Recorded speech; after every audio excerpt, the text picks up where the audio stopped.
yang berlandasan ajaran-ajaran yang sanadnya nyambung junjungan Nabi besar Nabi Muhammad SAW. Amin. Para kiai, para ulama yang banyak sekali yang tidak bisa saya sebut satu persatu tanpa mengurangi rasa hormat dan cinta saya karena waktu. Tapi kita hormati Syekh Abu Muaz Muhammad Abdul Haywinah dari Mesir yang saya muliakan. Seluruh pimpinan-pimpinan partai, para tokoh-tokoh masyarakat, dan seluruh ibu-ibu ini terutama. Ibu-ibu ini lebih militan dan lebih fanatik memenangkan Amin 2024. Terima kasih semuanya. Hadirin wal hadirat sekalian yang saya muliakan, sungguh saya berbahagia dan marilah kita semua bersyukur kehadirat Allah Subhanahu wa Ta'ala atas seluruh karunia yang diberikan kepada kita, sehingga kita semua tetap istiqomah dalam perjuangan Hizbul Islam wal Muslimin, baldatun thayyibatun wa rabbun ghafur. Amin. Anak-anakku para santri yang saya cintai, salah satu kelebihan kalian sebagai santri adalah kalian dididik selain ilmu juga kemandirian dan daya tahan, digembleng dengan kekuatan batiniah, kekuatan mental, kekuatan lahiriah. Jadi insya Allah santri itu kalau lulus pesantren kuat lahir dan batinnya. Amin. Itu yang disebut modal kepemimpinan. Modal kepemimpinan itu integrasi antara kekuatan spiritual batiniah dengan kekuatan lahiriah physically. Alhamdulillah, saya dan Mas Anies adalah dui tunggal santri yang insya Allah melanjutkan cita-cita kalian di dalam mewujudkan Indonesia yang baldatun thayyibatun wa rabbun ghafur. Amin. Saya dan Pak Anies Baswedan telah ditakdirkan untuk menjadi satu kesatuan dui tunggal yang berbasis kekuatan kultur, yang berbasis kekuatan keagamaan, yang berbasis kekuatan pesantren-pesantren di Indonesia, daya-daya di seluruh Indonesia. Insya Allah perintah Kiai Musannif, perintah ulama-ulama Aceh akan terdepan dalam pelaksanaan kepemimpinan pemerintahan di masa yang akan datang. Amin. Jadi kenapa kami menawarkan perubahan?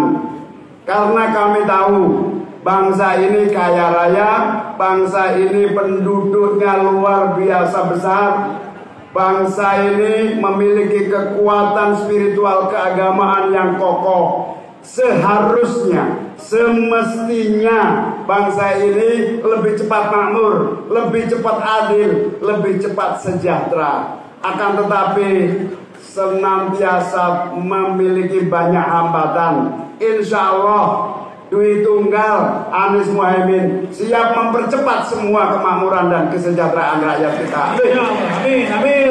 Perubahan salah satunya adalah merubah cara kerja pemerintahan, merubah cara kita menjalankan dan melaksanakan tugas-tugas konstitusi kita.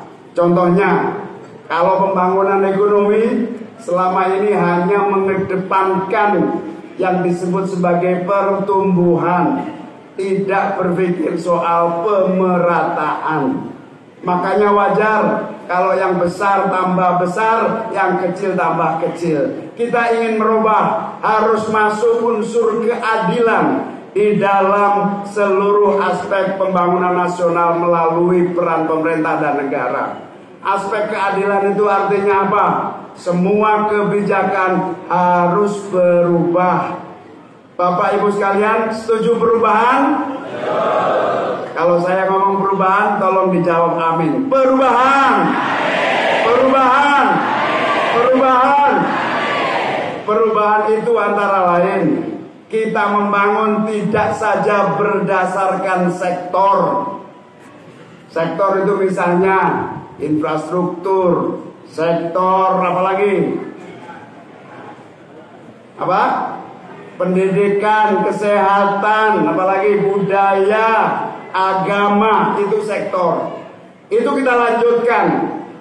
Kita harus nambah aspek keadilan. Apa itu? Teritorial. Teritorial itu apa? Region, zona dan daerah regionalnya. Oleh karena itu, sebagai pemerintah yang adil, yang tidak hanya bekerja secara sektoral, maka semua tuntutan Gus Irmawan itu pasti kami laksanakan dengan sesungguh-sungguhnya. Karena apa? Pembangunan harus mempertimbangkan region-region yang berbeda. Nangro Aceh Darussalam memiliki kekhasannya sebagai daerah khusus yang juga harus memperhatikan kekhususannya. Apa itu?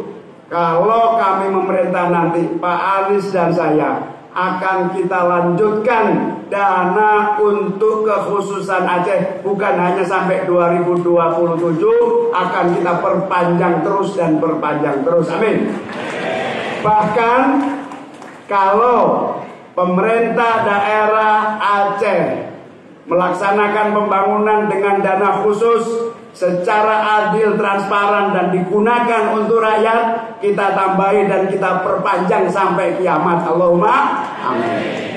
Syaratnya betul-betul dinikmati dan dirasakan oleh rakyat, terutama yang membutuhkan. Oleh karena itu, insya Allah Gus Irmawan, harapan untuk memperpanjang itu akan kita lanjutkan semaksimal mungkin. Allahumma amin. Itu yang disebut keadilan sektoral dan keadilan teritorial regional. Papua misalnya, Papua itu sumber daya alamnya dahsyat. Emasnya saja bukan hanya menambah pendapatan negara, emasnya juga menguntungkan Amerika. Bayangkan, Papua negeri Indonesia, emasnya menguntungkan Amerika. Kita harus rubah. Untuk kekhususan Papua harus ada pemerataan semesta, pemerataan total. Rakyat Papua harus mendapatkan kemakmuran dari bumi yang kaya raya itu. Allahumma amin. Begitu juga gas di Aceh, sumber daya alam Aceh. Karena itu Ustadz apa tadi? Ustadz Tengku Mulkaidi tadi bilang, kami tidak ingin dibohongi lagi. Insya Allah Anies Muhaimin tidak akan pernah bohong untuk Aceh yang kita rindukan. Amin. Inilah yang disebut teritorial. Inilah yang disebut keadilan sektoral dan teritorial. Setiap provinsi punya kekhasan. Kita juga mengerti cara membangun dan memakmurkan dengan cepat bangsa kita.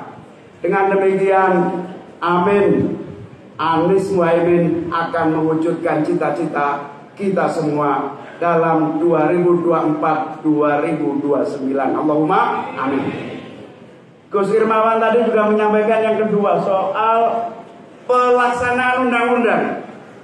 Ini salah satu yang menjadikan kita lamban di dalam membangun adalah pembiaran dalam pelaksanaan undang-undang. Terlalu lamanya aturan undang-undang diturunkan dalam perpres dan peraturan-peraturan di bawahnya. Begitu kami dilantik, insya Allah seluruh perintah konstitusi dan undang-undang akan kita cek dan laksanakan, termasuk undang-undang khusus Aceh ini akan kita turunkan dan kita jalankan seluruh perintah-perintahnya sesuai dengan komitmen bersama waktu itu. Allahumma amin. Bapak Ibu sekalian, saya juga berterima kasih. Semua ingin Anies Muhaimin amin menang di Nangro Aceh Darussalam. Maaf suara agak serak, kampanye terus soalnya. Kita menyaksikan gairah yang luar biasa, semua semangat. Bahkan maunya Pak Hermawan 70%, 70% diralat 90%, Pak Taufik malah 95%. Terima kasih atas kerja kerasnya. Pak Taufik juga cerita dulu, setahun yang lalu sudah dirintis penggabungan Anies dengan Muhaimin Iskandar. Kenapa baru terlaksana September, 2 September? Ini proses. Banyak yang gak suka kalau Anies bersatu dengan Muhaimin. Makanya ada proses waktu, tetapi alhamdulillah Allah mentakdirkan Anies Muhaimin telah terjadi, dan ini adalah perubahan terbaik untuk bangsa Indonesia di masa yang akan datang.